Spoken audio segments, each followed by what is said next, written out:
All right, guys, we've got New Mexico at Patoka Valley in the first game for the Pittbulls in the Bowl subdivision.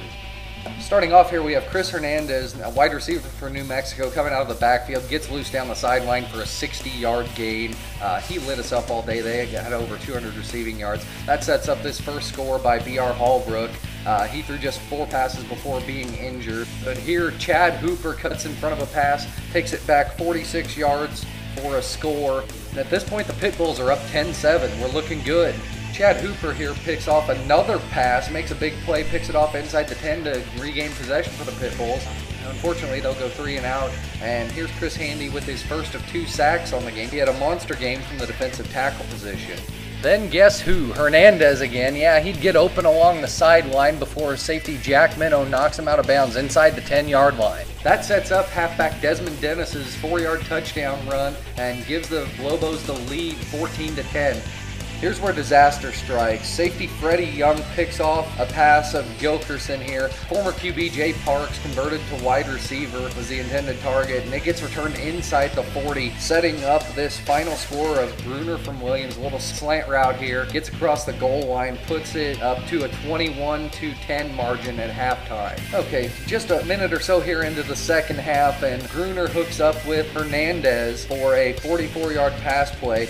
Phil Pace so close, just barely over his outstretched fingertips. Could have been a tip away, but instead it's 28-10 in favor of the Lobos. Here's Handy's second sack. Handy on the game had 2 tackles for loss, 2 sacks, a fumble recovery, and a pass deflected. Quarterback Devin Gilkerson hooks up with offensive captain Chris Gold, the tight end, for a 54-yard catch and run for the only offensive touchdown in Pittbull history to this point.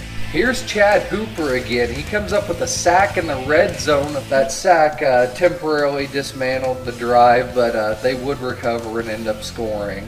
Here's where things start to really go wrong. Bubba Forrest, safety for New Mexico, first of 2 interceptions. Second's coming up here in a moment. For that, here Gilkerson hit Andrew Hayden, redshirt senior wide receiver, for 39 yards on the catch and run. This is our last threatening drive, and that would end with the second Forrest pick in the end zone here. Gold does run him down from behind and gives him poor field position. Here's the play of the game. 39-yard interception return by middle linebacker Carmen Messina. That was at the start of the 4th quarter, and that's when the floodgates opened on the Pittbulls. Here's where the tide kind of turned on us. We could have pulled this thing wide open.